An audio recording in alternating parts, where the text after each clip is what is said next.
Bank Indonesia selaku otoritas moneter di Indonesia berencana untuk membeli surat utang negara dan surat berharga syariah nasional jika SUN dan SBSN tidak terserap oleh masyarakat.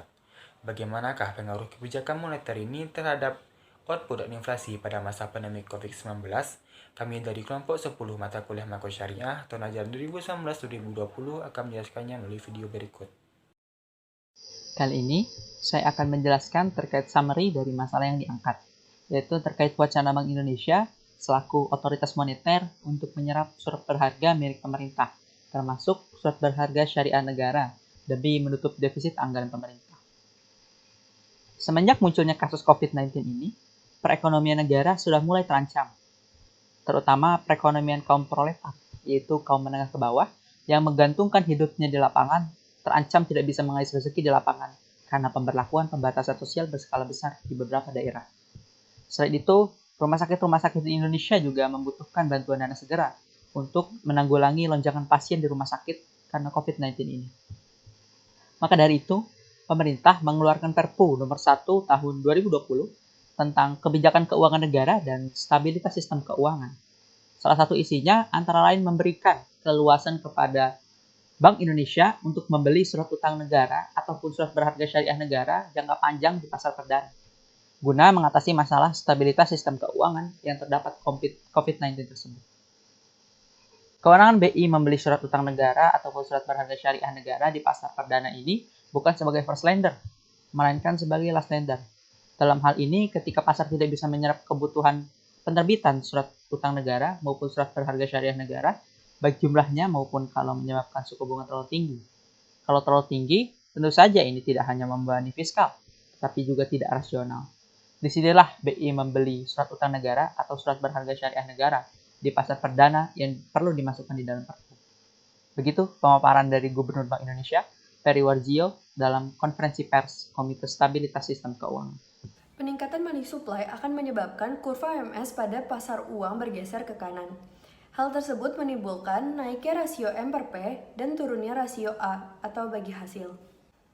Turunnya rasio A akan menyebabkan kurva LAM pada keseimbangan ISLAM bergeser ke kanan, sehingga menyebabkan naiknya output atau Y.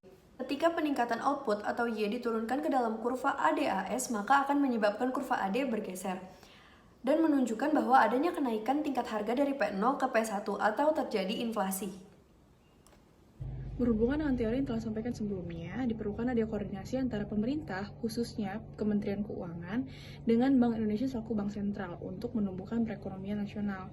Nah, menurut kelompok kami, kebijakan yang diberlakukan saat ini berupa menarik atau menyerap surat-surat berharga dan obligasi dirasa sudah cukup tepat, karena dengan diberlakukannya kebijakan tersebut akan meningkatkan jumlah uang yang beredar atau money supply di masyarakat, sehingga akan meningkatkan output nasional. Namun, di sisi lain dikhawatirkan akan terjadi inflasi. Seperti yang kita ketahui bahwasanya baru-baru ini pemerintah mengeluarkan suatu kebijakan, Bank Indonesia diperbolehkan membeli surat berharga baik itu yang label konvensional maupun syariah di pasar primer. Yang dahulunya Bank Indonesia hanya boleh membeli surat berharga tersebut di pasar sekunder. Adapun maksud dari pemerintah memperbolehkan Bank Indonesia untuk membeli surat berharga di pasar primer adalah ketidakmampuan pasar untuk menyerap surat berharga tersebut, dikarenakan para investor cenderung lebih memilih untuk memegang uang kas.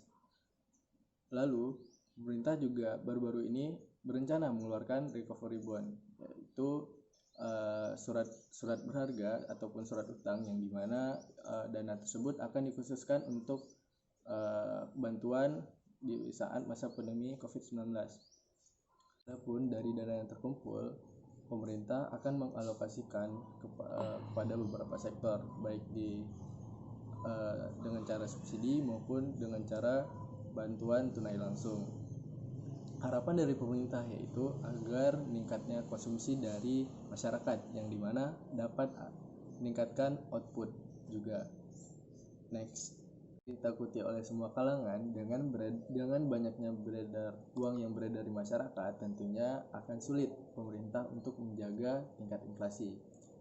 Tapi baru kali ini Peri Warjio selaku Gubernur Bank Indonesia mengeluarkan statement bahwasanya inflasi akan tetap terjaga hingga bulan Ramadan. Kenapa? Dikarenakan pemerintah mengeluarkan suatu kebijakan yaitu PSBB, pembatasan sosial berskala besar. Lalu untuk mudik lebaran tahun ini pemerintah juga melarang, yang dimana akan memperlambat mobilisasi konsumsi dan penyebaran uang. Sekian dari saya, terima kasih. Assalamualaikum warahmatullahi wabarakatuh.